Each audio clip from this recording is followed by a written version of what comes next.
What is going on, everyone? Welcome to the Laugh to Learn podcast, your weekly source for a comedic spin on all the goings-on in the world.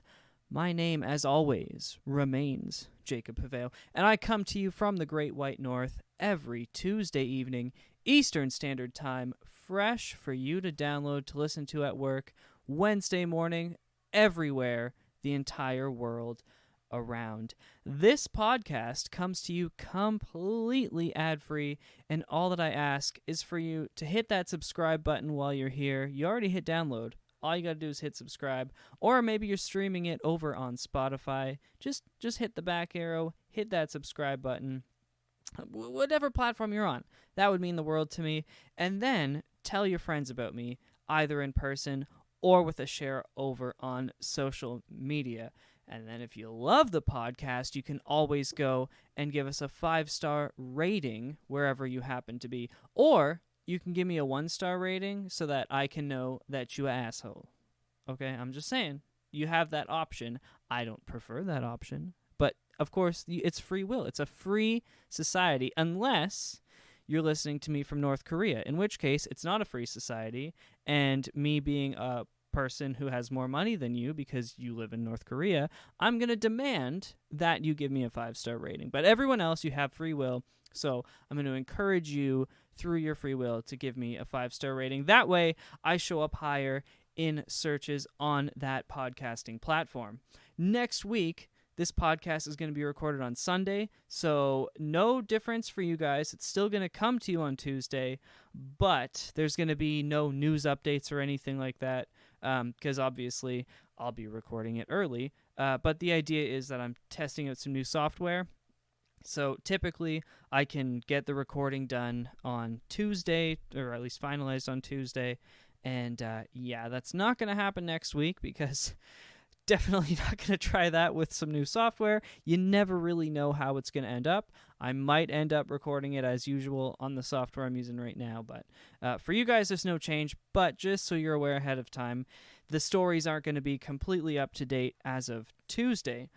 This week, however, where we are today, it's going to be a fun one. I've grabbed a whole bunch of smaller topics, and we're going to try and cram them all together into bite-sized pieces like those delicious brownies they sell at the grocery store. We have fires burning in Australia. There are political debates still happening like it's 1920, and there are TV shows on network television that you can watch right now where the star is in prison. So there's lots to talk about, so much to get to, but we're going to start with Harvey Weinstein. I know, we all know, but that's where we're going to start, and we're going to start with his fake-ass health problems. So let's get this show on the road, folks, because, as always, this is the Laugh to Learn podcast. Hey, check it out! It's the Laugh to Learn podcast!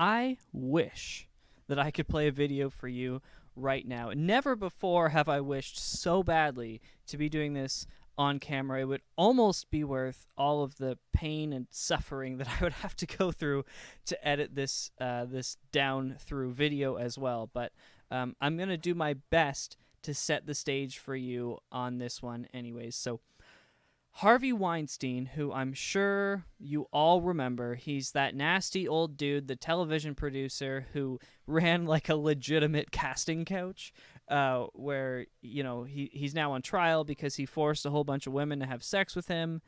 And, of course, since he's rich, I can't legally say that he's guilty yet, but I can say that we all know he probably did it, and he's saying he's innocent for now anyways. So either way, yeah, this is the guy who made a whole bunch of like very famous actresses before they were famous, give him a little job so that they could get a job.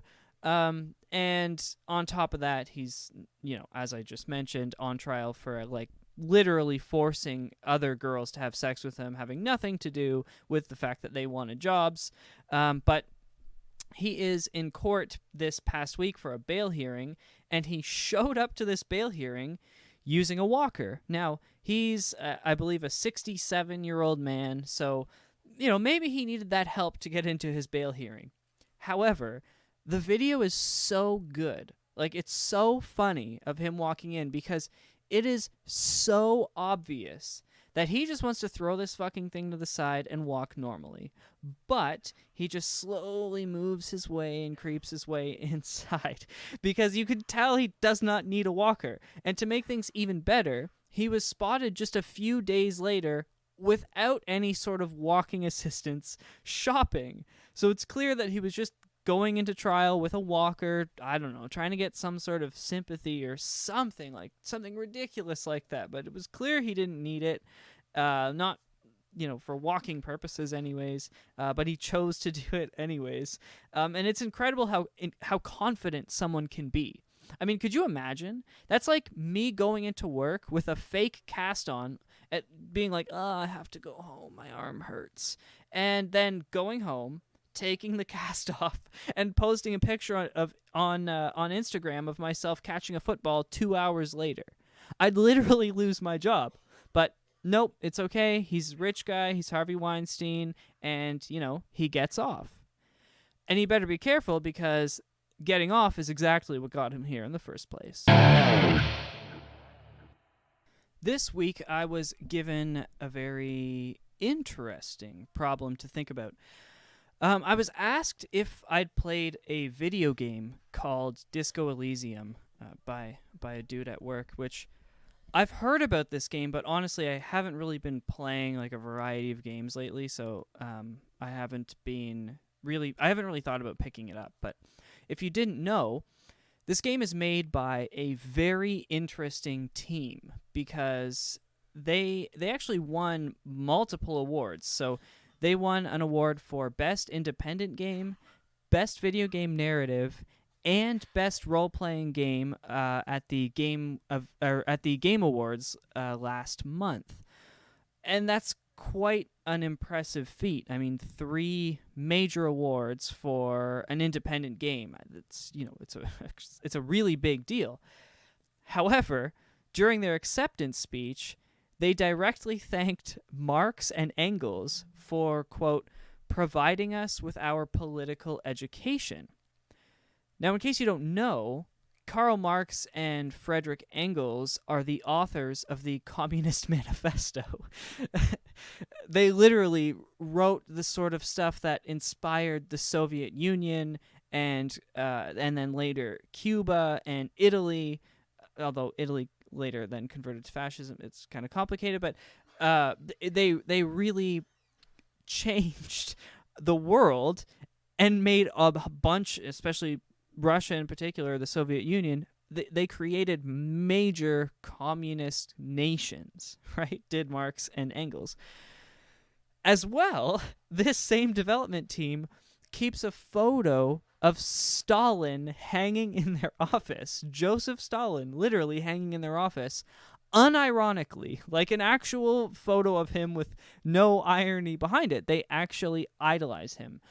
So, you have what is, I mean, by all accounts, a fantastic game, a fantastic video game, produced by a team of political radicals. And this morning, I kind of realized while preparing for the show that I almost feel like I need to play the game now just to see. And it led me to further asking myself where I draw the line. Basically, it made me ask the question, should you, or do I guess, judge art by its creator, or do I judge art by those involved with it? Because, I mean, Stalin is just as bad, like a photo of Stalin is just as bad as someone hanging a photo of Hitler or flying a swastika. Quite literally, like Stalin is that level of bad. I know that we don't necessarily look at him that way here because we look at Hitler as the guy that, was the focus of attention in the war, which of course he was. And eventually the Soviet Union kind of sided with the Allies. It's more like they sided against the Germans. But that sort of looks more, well, I mean, it was more like they knew they were going to lose, so they sided with the winning team. The problem, of course, is that he still killed like literally hundreds of millions of people. Like literally over the course of roughly a decade or two. And I mean, outside of the war, right? They had their own concentration camps. They literally did all the same shit that the Nazis were doing in Soviet Russia, and Stalin was the one who oversaw that. He just lasted longer than the Nazis did, and the Soviets kind of changed a little bit, at least internationally, their forward faces, to be a little bit more modernized. But in reality, like, we look at stories now, you can talk to people who lived there, in Soviet Russia, in the Soviet Union, the USSR, and we now know that it's not true. Like, they kept these concentration camps open. They were murdering people by the thousands for speaking out. They had secret police forces. They were basically Nazi Germany. It's just that they were socialists. So instead of the extreme form of capitalism, which is what you see in fascism, it was the extreme form of socialism, which is communism. And this is a team of video game developers who hang this guy's photo, right? It's and to me, like, communism is a very confused political extremist theory, much like fascism. Except it's an idealist form, right? It's like, if you have the absolute belief that humans are good, then communism works. But, you know, and if you have the absolute belief that humans are inherently evil or bad, then you need fascism, which is the stern hand idea. Communism shares everything. Fascism is like ultimate capitalism. But ultimately, they kind of look and act the exact same. So, yeah, it just led me to the question, like, okay, first of all, super interesting that in their acceptance speech, they straight up say, like, thank you, Marx, and thank you, Engels, for our political education. Quote, unquote, that's what they said. It makes me ask the question, like, damn, like, maybe this is actually going to be an interesting game. So I want to play it, and I'm going to, like I said, and I'll talk about it next week. That's my plan this week. It's like 100-hour role-playing game. I'm not playing this game for 100 hours this week. I do not have that kind of time. But I'm going to try it out and see and find out. But then I started thinking, like, is there anything else like this where, you know, the artist or the writer or something like that did something bad that made me then stop liking the art? And obviously there's a few things that jumped to mind right away. Number one was Kevin Spacey, right? When all the stuff came out about him, inappropriately touching boys and whatnot, I was literally like halfway through House of Cards because I hadn't watched it before, so I started watching it later. And yeah, I literally got halfway through, and I think I was a season behind, and I literally never turned the show on again. It was like, oh, yeah, I can't. Like, it's this weird thing. It was a fantastic show, but I can't, and especially now, he's putting out videos in character, like Frank Underwood, talking about his situation and stuff. It's strange, like, he's weird beyond weird. But I can't watch that show now because I'm like, oh, there's a chance that before you filmed this scene, you were literally fondling a 14-year-old boy. Like, that's fucked. That's weird. It's weird, and I just can't.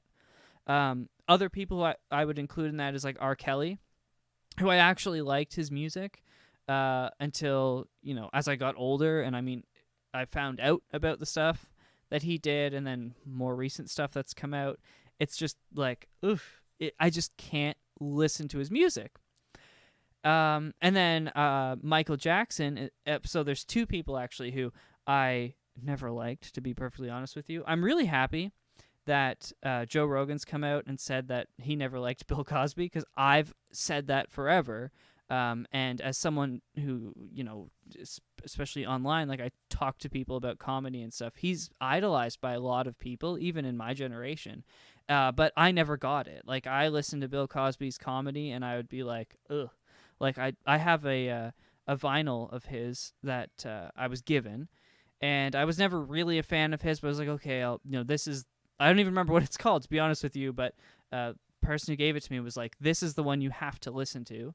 And I listened to it in full, and I didn't laugh once. I just don't find him funny. I never did. I never watched The Cosby Show growing up. I didn't find it entertaining.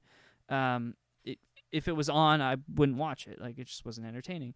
But obviously now, I have no idea how you could possibly... I mean, he is like the #1 serial rapist of all time. I don't know how you could watch any of his content.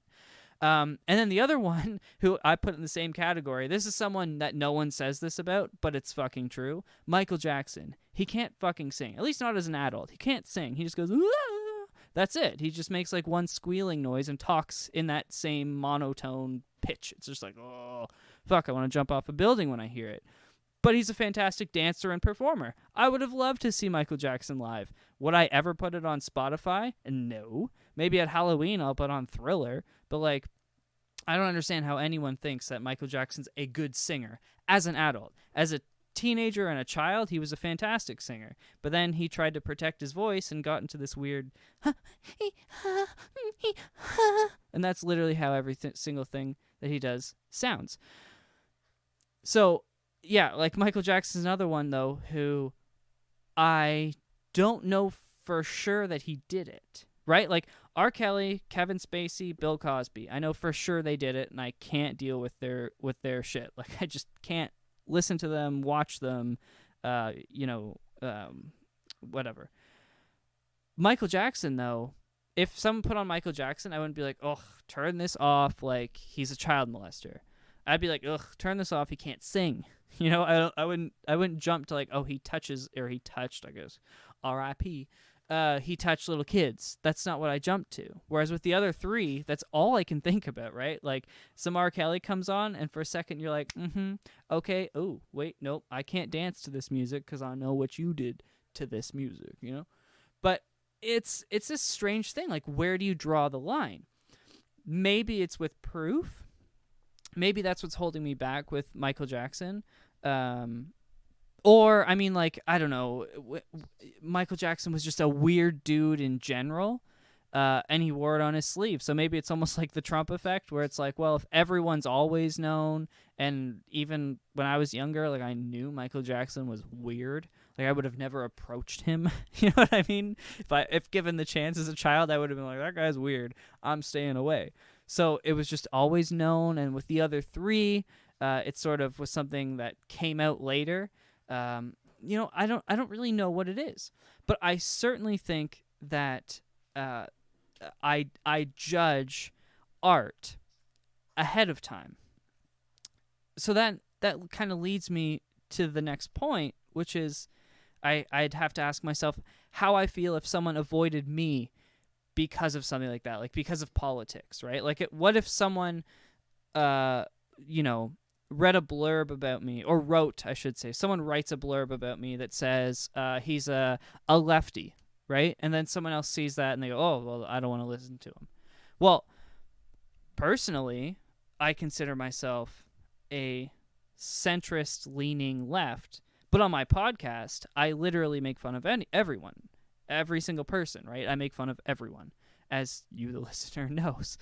And I, at least on my show, unless I'm specifically saying, this is who I think I'm going to vote for, which I have done, or this is who I would vote for, if I was an American, this is the person that I think that I would support, but you can support whoever you want. If it's that sort of thing, yeah, then I'm going to specifically tell you what I think. But other than that, I do as much as I can to make sure that my show is split down the middle. Like, I don't want to be only talking and making fun of Donald Trump, which is why I specifically try my best to avoid Trump jokes, because they're just, everyone's doing them and they're boring. It's way more interesting to hear a joke about Elizabeth Warren pretending to be a Native American, because no one talks about that, right? This tiny little 5'0" white girl literally told everyone she was a Native American and then did a DNA test that proved she was not Native American,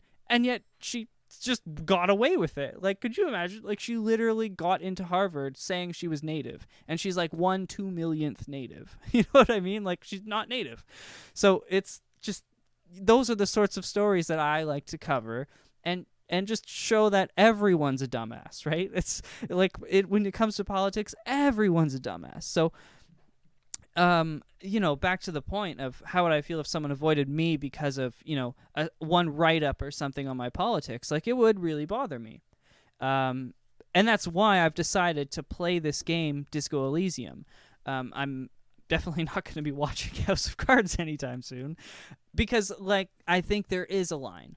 It's just kind of blurred, and I thought about it a lot to see if I could come up with exactly where that line is for me. Like, is it because the people who I specifically identified as not liking, is it because they were convicted and proven, or admitted to doing what was said?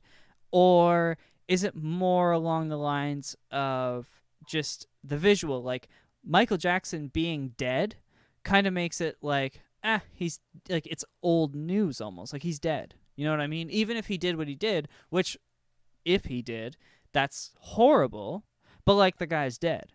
Whereas Kevin Spacey and R. Kelly and Bill Cosby can still make money off of me watching their work and whatnot. I don't blame Michael Jackson's kids for what he did. And if they get paid because I streamed, like I said, Thriller at Halloween or something, that doesn't bother me as much as if I stream, like, R. Kelly sings that song Ignition, I think. It's the remix to Ignition. I really hope that's R. Kelly, because if it's not, then I'm putting someone on blast who I shouldn't be. But I'm pretty sure that's R. Kelly. If I put that song on, then I know he's getting paid for that. And, like, so that pisses me off. No matter how little. I don't care if it's 0.00001/1000th of a cent. You know what I mean? Like, he's still getting paid for that. And that bothers me more than the dead guy's estate getting paid. Maybe that's what it is. I don't really know, but ultimately, I am going to play this Disco Elysium game, no matter how I feel against it. Plus, by the way, the game is literally about, like, a communist world. So I'm sure I'm gonna have a little bit to say about it. I'll definitely talk at least for 5 or 10 minutes about it next week. But I'm gonna try this game, Disco Elysium. It's $40 in Canada. I think it's 30 or 35 in the US. If you want to try it, let me know, or listen and wait to hear what I think of it. But it won a whole bunch of awards, so it should be pretty good. And moving forward, I'm going to intentionally try my best to, at least politically, because I think I should have touched on this actually. Let's not move on yet. Stop the tape. I think politically, if you have differences with someone, it should not restrict you from listening or talking to them.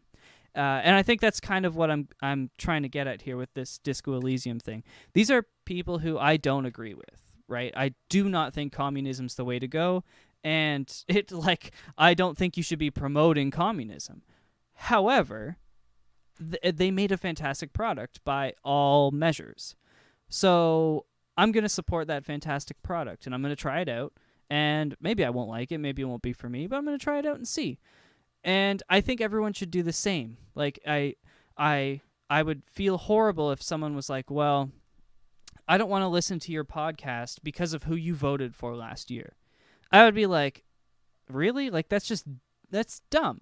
Or if someone, said that they don't want to talk to me, or, I can't follow you on Twitter, I can't follow you on Instagram, or I follow you but I can't like that post because one time you said, you said this about Donald Trump, and so I can't support you. It's kind of like, really? That's not fair. That's not fun, and I don't think that's the way to do it. But definitely when it comes to criminal things, there's a fine line that you do not want to cross. So next week, I'll give you some updates on this Disco Elysium communism game, and moving forward, I think everyone should kind of do their best to listen to all points of view and not judge someone based on something that's in their own heads, something that, we're all trying to understand the world in our own way, especially politically, right? We're all trying to understand the world based on our own experiences. And maybe my experiences have led me down the path that I have, where I typically vote with the left, but I'm pretty centrist on most things. I can hear arguments from people on the right, and once in a while I'll agree with them. And ultimately, I can look at the politicians themselves on the left and the right and realize I don't like any of them and make fun of all of them. And maybe that's the cynic in me. Maybe that's how I ended up where I am in life. But I think we all just need to respect one another's opinions a little bit more and just get along better and support everyone's art, support everyone's creations. And I'll get back to you next week on this game. And I encourage you all to go out there and support someone and maybe listen to an opinion that you don't agree with. Maybe that's why you listen to this show. But it's really important. So every single week, I listen to a right-wing podcast once every day while at work. You don't have to be that crazy with it, but I think once a week you should reach out and listen to something that maybe you disagree with and just try to understand another point of view, another perspective. So that's your homework for the week. Giving people homework like a teacher. This week in Stupid, a 40-year-old Kansas man has requested a formal trial by battle to settle a custody dispute with his ex-wife. To make it better, he added that she can select her lawyer to be her champion on the battlefield, and the judge has not yet said no. There is no legal precedent in the state, and the judge needed time for consultation over the legal history. Personally, I hope we start seeing some badass medieval fights in divorce court, because that will make fantastic television. Who needs Jerry Springer anyways, right? That's old news. And Judge Judy's retiring soon, so what are we all supposed to watch when we're off work sick? Don't forget to subscribe and share the podcast with your friends and family. Tell them all about it, mention it at work, and make sure they know all about the incredible content available completely ad-free every single Tuesday. As always, thank you so much for your support, and feel free to reach out to me absolutely anytime using the contact page over at www.laughtolearnpodcast.com or on social media, which all of those links can be found in the description for this episode on your podcast platform of choice. This week, we launched a new Instagram account, so guess what? We have no followers, so I'll be working on that. Throw your clicker, click on over, do something. Go to Instagram, find that account, follow me up, and you can get all the information that you need to know about the Laugh to Learn podcast every single day. Also, and I would like to stress, this is not an ad. I promise.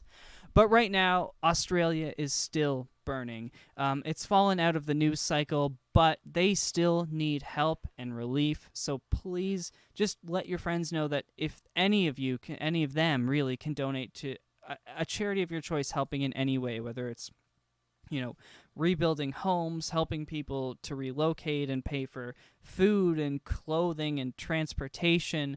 Some people need to go and travel massive distances to get to cities because they lost everything. Or if it's to help animals, so the WWF, not Vince McMahon's version, is taking donations at donate.wwf.org.au. The link will also be posted in the podcast description this week and for a whole bunch of weeks to come.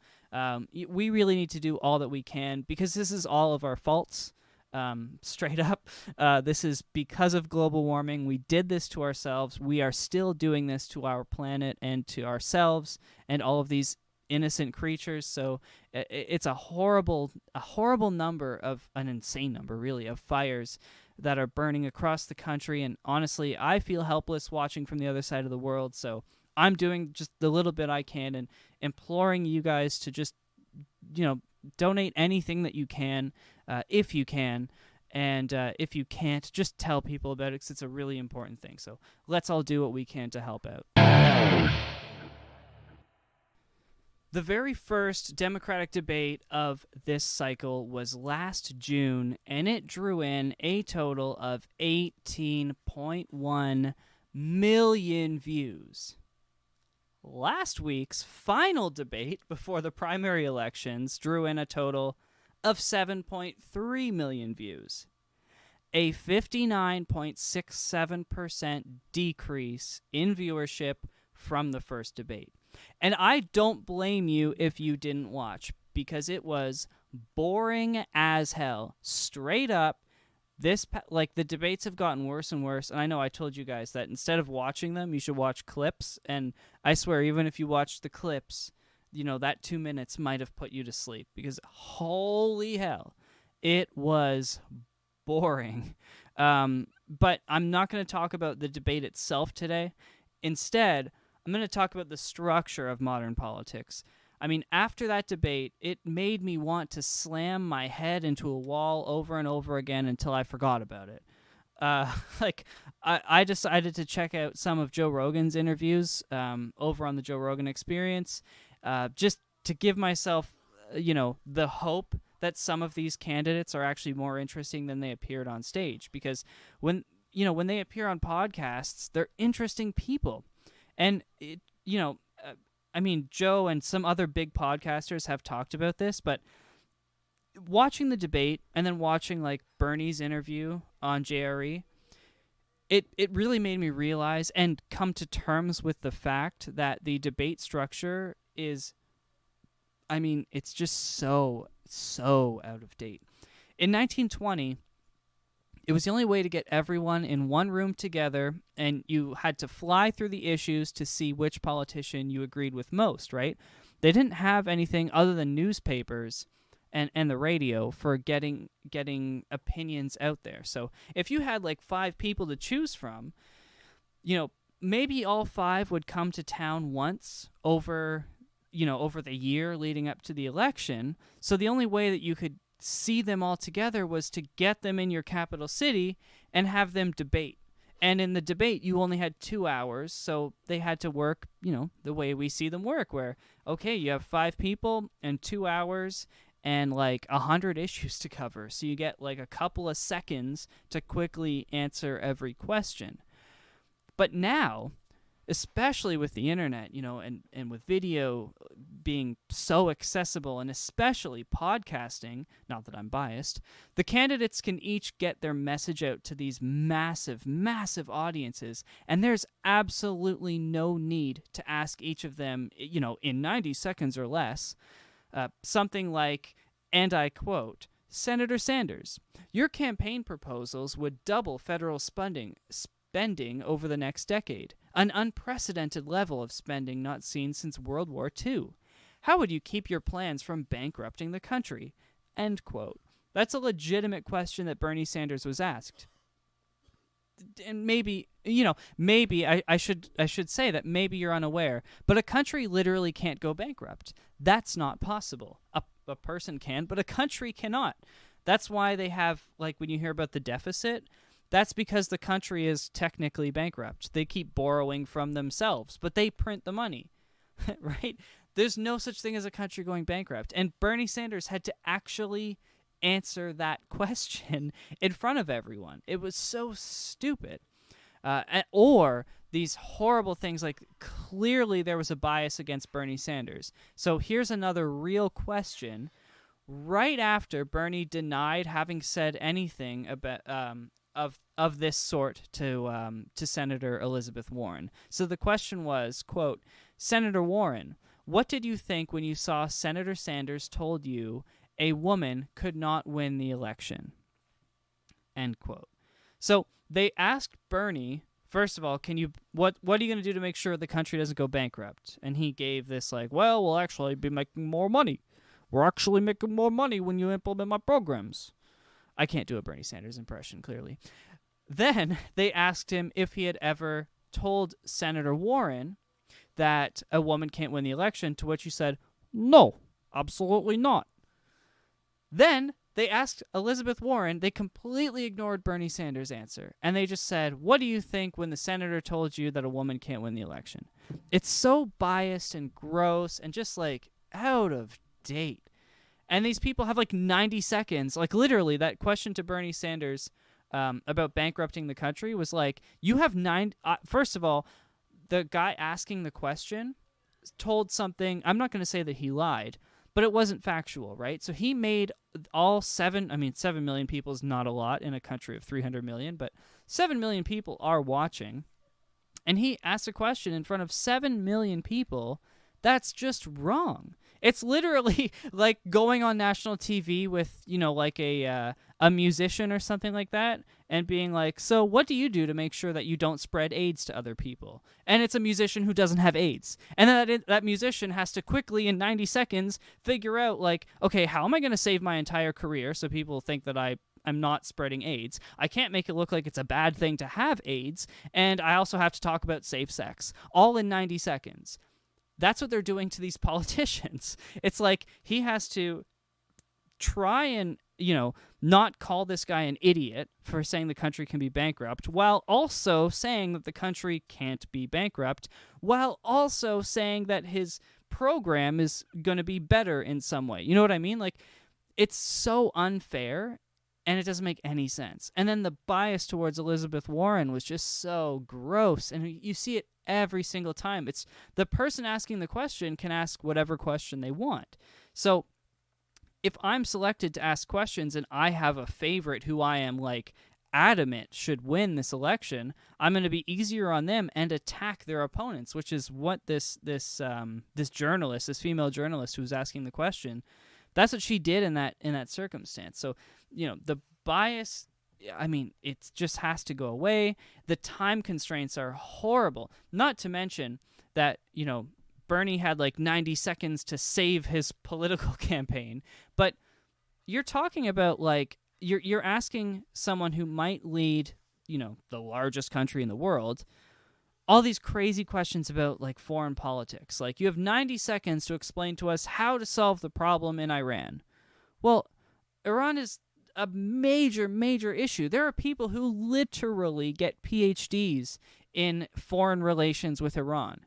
And now you're giving this person 90 seconds. Well, in my opinion at least, that doesn't allow the best person to shoot to the top, right?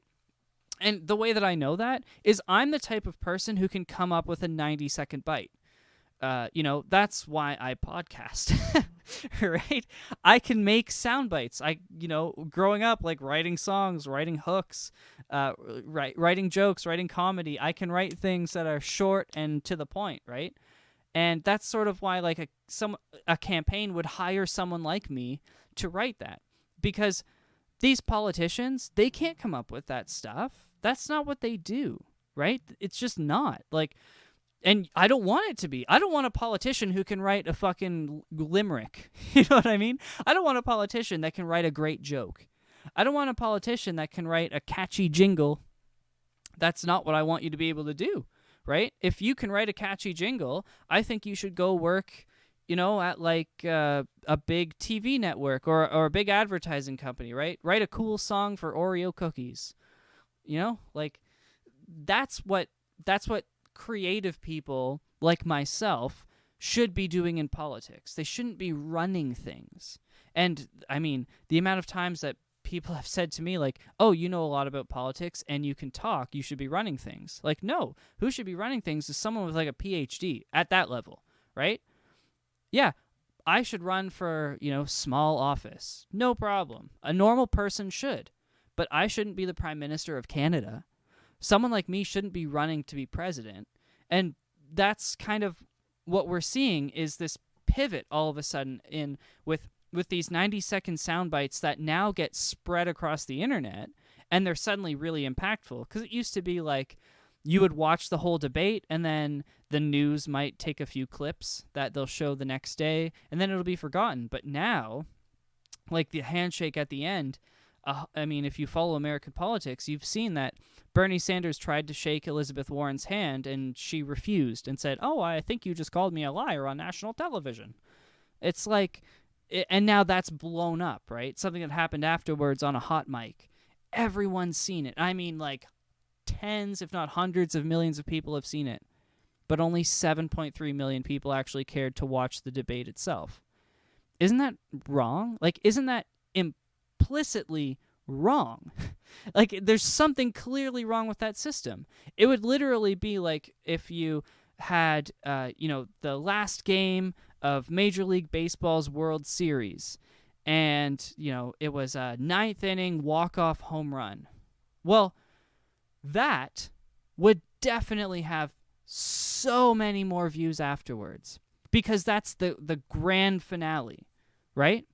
But if a guy hit a home run in the fourth inning and more people watched that home run on replays than the actual game, that's the problem.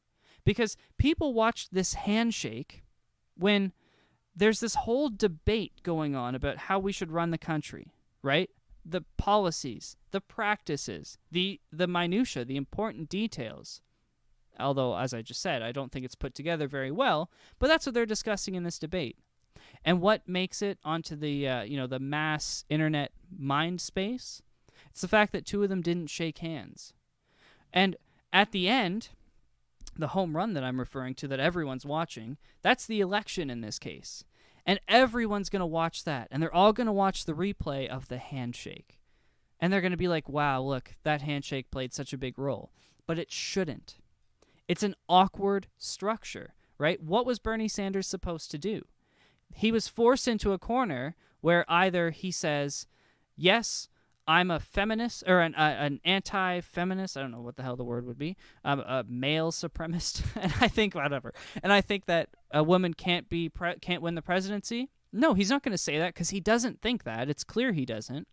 But is there a chance that he was sitting in a room with her shooting the shit a couple of years ago? Because that's what she said. It was a few years ago before either of them were running federally, where the conversation came up. Someone in the room was like, hey, do you think a woman can win? And he went, I don't know. Right now, it'd be tough. I don't think a woman could win right now. I think the country's not ready for a woman to be president. He might have said that like 5 or 10 years ago. But that's the sort of thing that everyone talks about. And now she's using it against him. And the awkward structure put him in that corner. And it's just unfair. Not to mention, it ignores the idea of a debate ignores some of the candidates who are standing on stage. Like, if you look at the amount of time they each get to talk, it's all basically the ones who, the interviewers, the journalists want to talk to. Those are the ones they ask the questions to. And they control the whole thing. And it always, in the first few debates, it was this whole thing like, I need more time. I demand my time. Why aren't I getting enough time? So many people were talking like that. And it's just like, first of all, shut up. Second of all, ask them a damn question, to both of them. The guy on stage, shut up. The journalist, ask him a question. Like, both of you are clearly in the wrong here. And also, at this point, there's only 6 people on the debate stage. They completely ignored Tulsi Gabbard, Andrew Yang, and Michael Bloomberg, who are major candidates for president still, or vice president, like major candidates. I don't know how you get around that, because I know I don't want to see 10 people on stage again. But those are 3 people who genuinely could run this country or be number 2. If not now, then certainly 4 or 8 years from now. Like, it's a real thing to talk about how this structure ignores the people who are just outside of those top 3, top 4. And it's, like, really messed up. You know what I mean? In Canada, like, we don't have a system like that. Parliamentary politics allows for everyone to get equal time, and, anyone can make it there.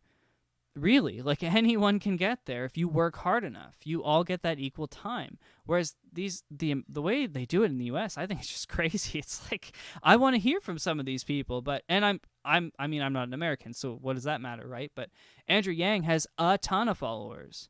A ton of followers. They want to hear from him, and they can't. And they can't get his message out because he's not allowed on stage, and it's like, it seems wrong. Right? So then what alternatives do we have? Personally, I'd like to see smaller town halls, like one-on-one. Like, why not get Bernie Sanders and Joe Biden in a town hall, and then Elizabeth Warren and Amy Klobuchar, sorry, in a town hall, and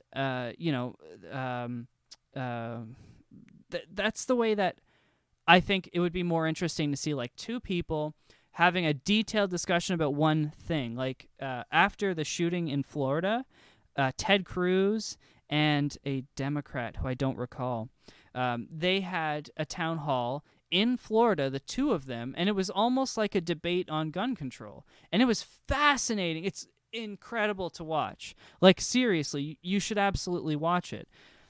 Because, was it Bernie Sanders, actually? I think it was. I think it was Ted Cruz and Bernie Sanders. And it was fantastic. Fantastic debate on gun control with two people talking about one topic for like 2 hours. They debated with some journalist questions, and then they took questions from the audience. Why can't we do that now? That was out of an election cycle, but it was incredible. It was absolutely incredible to see two intelligent, informed men talking about one topic. I would love to see that between Amy Klobuchar and Andrew Yang, talking about universal basic income, because she's against it and he's for it. So let's see these two intelligent people prepare for one topic and have a day where they spend 2 hours just taking questions and talking about it and iron it out between the two of them. I don't think they'll come to an agreement at the end, but it'd be so much more entertaining. Not only entertaining, that's the wrong word, but so much more interesting than it is now. And we would get the answers we're looking for. We would find out what they really think. Of course, podcast discussions are a fantastic way to do that, but you can only do that one-on-one. But even still, Bernie Sanders on JRE was incredible. Did anyone watch Hillary Clinton on Howard Stern? Like, oh my God, she should have done that. She would have won, I think, if she had done Howard Stern's show before the presidency, because it made her a person. I was watching it and like, oh shit, she's a normal human being. Like, she has real problems, real things that she can talk about. She can shoot the shit. That's important. And you can see so much more of her policies in that conversation. And the same thing with Andrew Yang on Joe Rogan. And it's so important for that. And I think everyone should be like, you can't force them to do podcasts, but they should actively be seeking out like JRE and Ben Shapiro. I don't know why. I think Tulsi did Ben Shapiro's show, and I think Andrew Yang did, and that was it. Maybe one more. I know Pete Buttigieg was supposed to do Dave Rubin and then pulled out, which is just dumb. A few of them did Rubin, but like those big, and if you don't know who I'm talking about, either of those three, you should absolutely check them out. I'm sure you know who Joe Rogan is, but Dave Rubin on the Rubin Report and Ben Shapiro on the Ben Shapiro Show, you should check them out. That's Dave Rubin is a libertarian, Joe Rogan's a liberal, and Ben Shapiro is a conservative. They are the three podcasts that I listen to like literally every single time an episode comes out, because Rubin is like once a week, Rogan a few times a week, Shapiro one a day.